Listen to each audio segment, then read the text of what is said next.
Bapak,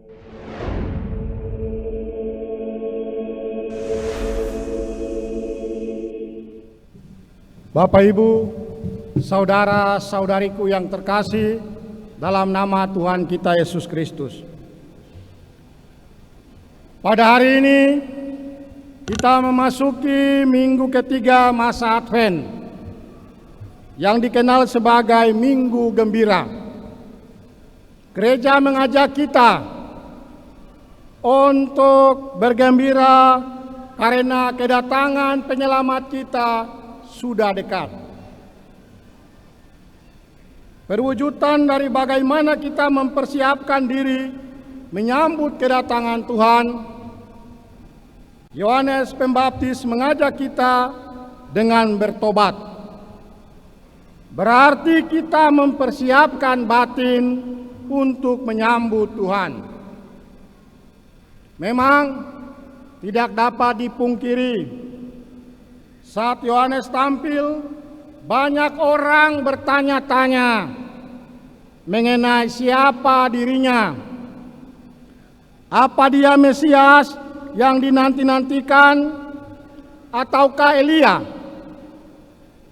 Namun Yohanes Pembaptis tetap konsisten bahwa dia bukan yang dimaksudkan, melainkan ia mengutip nas kitab Yesaya dengan maksud melegitimasi dirinya dengan berkata, "Akulah suara yang berseru-seru di padang gurun, luruskanlah jalan Tuhan."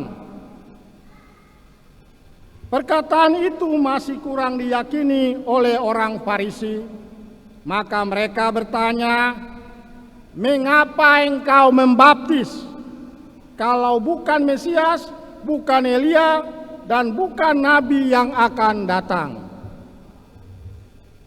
Jawab Yohanes kepada mereka, "Aku membaptis dengan air, tetapi di tengah-tengah kamu berdiri Dia yang tidak kamu kenal, yaitu Dia yang datang kemudian daripadaku, membuka tali kasutnya pun aku tidak layak." Bapak, Ibu, saudara dan saudariku yang terkasih, dalam nama Tuhan kita Yesus Kristus, Yohanes Pembaptis adalah utusan Allah, maka Roh Tuhan pasti memimpin hidupnya. Ia dipenuhi dengan sukacita dan kebenaran. Ia tidak takut memperkenalkan siapa sesungguhnya dirinya. Ia tidak menutupi dengan kesan yang hebat dan memukau dari para pendengarnya, meskipun dia mempunyai kesempatan untuk berbuat hal itu. Ia adalah manusia yang penuh diurapi oleh Roh Kudus atau Roh Tuhan, dan itu cukup baginya.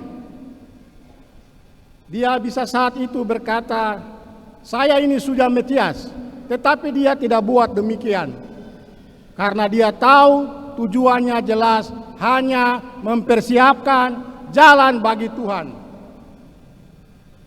Dengan demikian, pujian dan kekaguman dari para pengikutnya sudah tidak berarti lagi bagi dirinya. Karena apa? Dia hanya utusan yang mempersiapkan jalan bagi Tuhan. Tugas perutusannya memang jelas, mempersiapkan jalan bagi Tuhan dengan ajakan bertobat dan memberi diri dibaptis agar layak menyambut kedatangan Tuhan. Bapak, Ibu, saudara dan saudariku yang terkasih, dalam nama Tuhan kita Yesus Kristus, seruan pertobatan yang disampaikan oleh Yohanes Pembaptis itu seringkali tidak main kompromi, bahkan tidak berpikir untung rugi atau kehilangan harta, hak dan kedudukan. Baginya semua itu tidak penting.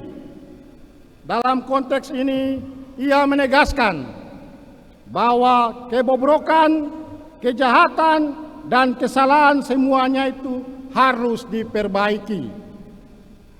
Hal ini dapat dilakukan dengan pertobatan atau bertobat. Seruan pertobatan ini diperuntukkan bagi siapa saja, entah dari komunitas terhormat dan disegani, bahkan pemimpin atau raja. Kalau salah, ya salah. Peristiwa Herodias membuktikan hal itu. Bagi Yohanes, setiap orang itu harus disadarkan dan diingatkan akan kesalahan dan dosanya, supaya berani bertobat. Kalau orang tidak diingatkan untuk bertobat, maka dia akan tinggal di dalam dosa, tenggelam terus-terus dalam dosa yang telah diperbuatnya. Bagi Yohanes, orang harus diingatkan untuk bertobat. Bapak, Ibu, saudara dan saudariku yang terkasih, dalam nama Tuhan kita Yesus Kristus, Yohanes sangat vokal berbicara mengenai pertobatan dan tidak mudah diterima. Namun semuanya itu demi kebaikan dan keselamatan. Ia berbicara dengan terus terang penuh kejujuran. Yohanes tahu dengan jelas konsekuensi seruan pertobatannya itu mendatangkan resiko bagi dirinya sendiri, nyawanya menjadi taruhannya. Tetapi itu bukan menjadi penghalang, menjadi persoalan. Ia tahu dengan sangat jelas bahwa dengan adanya pertobatan, orang dapat menjadi berkat bagi orang lain. Keselamatan itu sungguh diterima dan dialami. Keselamatan itu merupakan pribadi Yesus yang datang sebagai pemenuhan janji keselamatan Allah. Bapak, Ibu, saudara dan saudariku yang terkasih, dalam nama Tuhan kita Yesus Kristus, persoalannya apa yang disampaikan oleh Yohanes Pembaptis rasanya sangat kurang pas dengan situasi zaman kita sekarang ini. Mengapa demikian?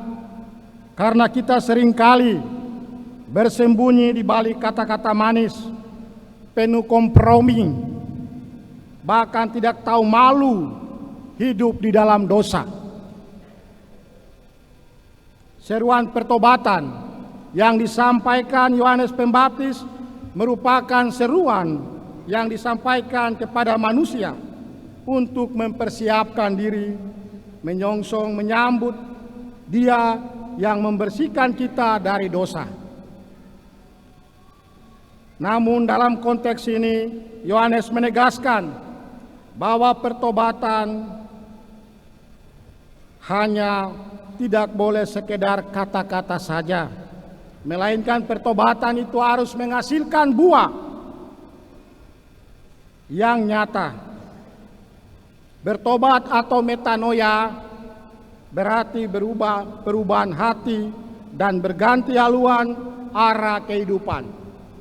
Sehingga orang yang telah bertobat tidak lagi berjalan di jalan yang penuh dengan dosa lagi, namun berjalan dalam jalan yang kudus.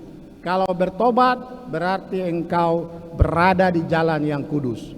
Siapapun yang bertobat, maka dia berjalan di jalan yang kudus, yang telah disediakan Allah di dalam Yesus Kristus, yang kita imani, yang kita percaya. Bapak, Ibu, saudara dan saudariku yang terkasih, dalam nama Tuhan kita Yesus Kristus,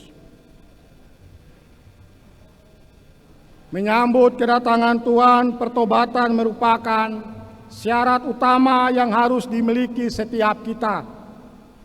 Pertobatan sendiri merupakan bagian yang mutlak, yang tidak ada tawar-menawar seperti di pasar. Bukan itu, tidak ada tawar-menawar. Siapa di antara kita yang pernah tawar-menawar dengan Tuhan? Angkat tangan di dalam gereja ini. Siapa? Dalam kitab suci kecuali siapa? Ayub. Saya yakin dan percaya bahwa kita tidak ada tawar-menawar dengan Tuhan soal pertobatan.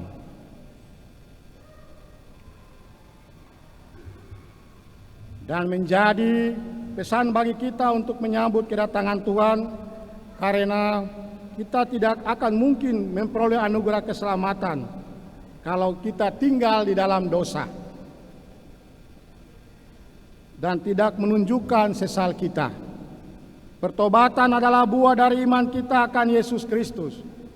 Oleh karena itu, selama kita masih hidup, Bapak, Ibu, Saudara, dan Saudari yang terkasih, marilah kita mewujudkan pertobatan kita. Kembali kepada diri kita masing-masing, kita mewujudkan pertobatan itu. Semoga demikian. Amin.